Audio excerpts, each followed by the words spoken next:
Notamment un Noko qui n'a pas été présent Bien sur ces sûr. dernières éditions et qui est seed premier ce soir avec son fantastique, très fantastique. Alors attends, il faut que je vérifie si Bendo a bien pris le joueur 1. Ils sont incroyables, ils ont respecté les règles, j'adore Oh là ça. là. On a pris des bonnes résolutions cette année, ça fait plaisir. Allez, on est parti immédiatement avec du Diddy Kong contre du Wolf.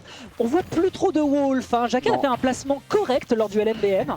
Oui. Mais sinon, force à vous les gars. Et il y a un autre Wolf qui a fait jour 2 et je me rappelle plus de son nom, mais il a fait Game 5 contre pas mal de bons joueurs, hein, notamment. Je me rappelle plus du nom, mais une place honorable. Donc on voit encore quelques Wolf, oui, de temps en temps. Voilà. Bon, c'est plus aussi commun qu'avant parce que maintenant c'est dans le tuer vite et pas dans le gagner le neutral. Oui, voilà, c'est vrai. Et Wolf, voilà, il excelle dans tout ce qui est gagner le neutral. Diddy Kong aussi, hein, finalement, avec cette banane qui va un peu forcer des shields, qui va forcer des sauts. Puis après, du coup, le side B pour s'adapter en condition. Je vous dis ça. Jackal qui a effectivement battu Lima, hein, Lima qui est top 15, si je dis pas de conneries, joueur monde. Ouais, et qui a gagné le GSM, rappelez-vous, c'était le dernier major français de l'année 2024. On essaie de tuer à 2 reprises avec la dash attack sur le bord de terrain du côté de Z. Je ne suis pas certain que ce soit forcément la meilleure tactique. Par contre, celle-ci, évidemment, c'est un classique qui va tuer extrêmement vite avec un fantastic up smash. Ouais. On est à 101%, on rappelle que Diddy Kong a du mal à tuer, alors avec encore moins de rage, ça va forcément poser problème. C'est vrai, puis ça fait peur d'envoyer cette banane quand on a un réflecteur du côté de Wolf, hein, parce que du coup, peut-être qu'on se la prend dans la banane, hein, finalement, dans la poire. Dans la poire, voilà, t'étais pas loin, ouais. Salade de fruits, mais c'est ça. C'est le début de l'année, soyons indulgents. Ouais. Parce que là, on est dans le coin du terrain, ouais, effectivement, on est dans le coin du terrain.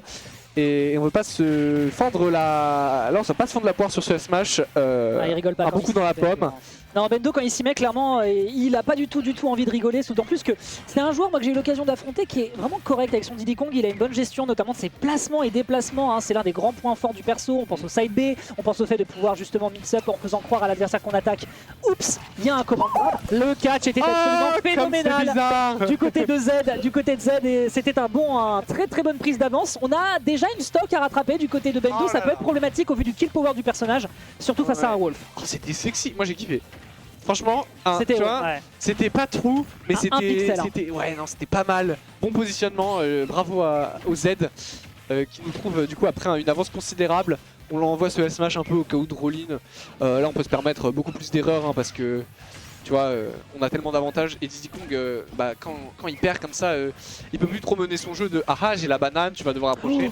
Ça aurait été dramatique hein, de se prendre ce gros coup de paume directement dans le buffet, mais c'est bien, Z il veut la violence, Z il a compris que le personnage il avait un kill power, donc à un moment s'il faut l'exploiter à son plein potentiel, et bien c'est comme ça que ça se passe. Par contre derrière, voilà, l'avantage qu'on peut avoir sur la prise de terrain, ça se fait beaucoup plus du côté de Bendo.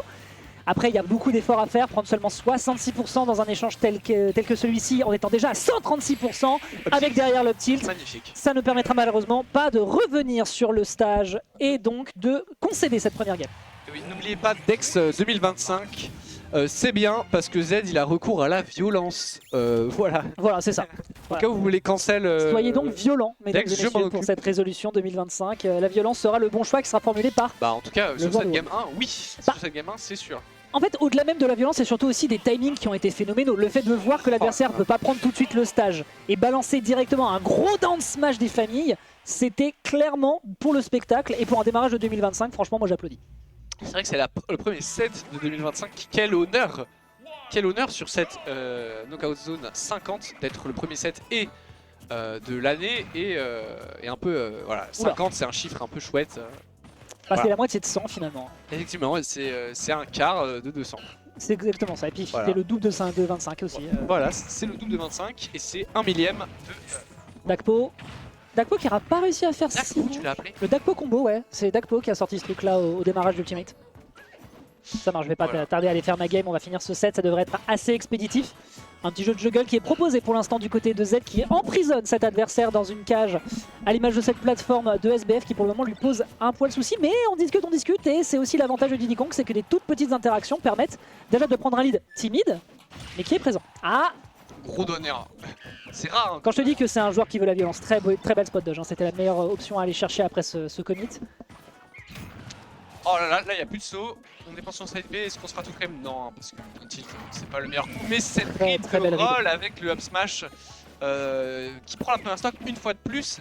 Et attention, parce que si du côté de Bendo on prend pas la stock très vite, ça peut faire très mal parce que Wolf, ça gratte les pourcents petit à petit, ça punit la moindre erreur. Et en fait, si on se presse trop, et ben on va finir par prendre trop de retard.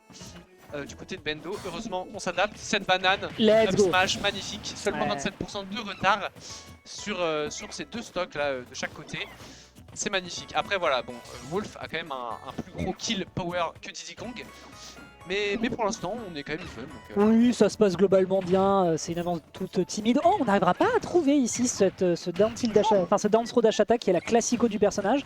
Là, c'est très délicat. En fait, c'est rigolo. La plupart des interactions se passent majoritairement sur les plateformes. Je ne sais pas si c'est un choix de Bendo d'éviter que le neutral de Wolf, qui est quand même automatique avec ce bouton B, lui permette de s'en sortir. Mais attention, ça peut quand même amener à des sharks, à des situations dans lesquelles on peut quand même trouver des jeux de juggle avec Wolf. Donc méfiance tout de même. Très bien vu ici le jeu du bouclier, on se débarrasse de la banane. Les micro-interactions font toute la différence dans le lead que KZ pour l'instant. Alors si ils sont autant sur les plateformes, c'est pas trop une décision du côté de Bendo, mais plus de Z. Parce que la banane, en fait, elle ne peut pas te faire trip dans les airs. Elle ne peut faire trip qu'au sol. C'est vrai. Et donc forcément, quand tu joues contre un Diddy Kong et qu'il a la banane, tu préfères ne pas être au sol là où il peut avoir cette banane. Read de roll qui ne tuera pas encore. Un peu de mal, mais par contre, la deuxième fois, faut pas abuser. On prend la deuxième stock de cette game 2 du côté de Bendo. Il faut absolument le revenge kill, voilà, c'est fait, l'atterrissage sur la plateforme. Tu vois, je sais pas, Bendo il a envie de faire un tour en hauteur. Je ne sais pas si c'est une question d'ego pour toiser son adversaire, mais faire ça face à un Wolf qui a autant d'outils pour te massacrer sur les petites plateformes que sont celles de SBF. On rappelle que c'est pas Kalos ni PS2. Forcément, le up tilt touche et donc son gros panard va bien évidemment se débarrasser du pauvre chimpanzé qui est en train de lutter un peu pour sa survie. Là, on n'arrive pas trop à se recomposer. Cette dash attack fonctionne certes, mais il n'y aura pas de conversion, c'est dommage.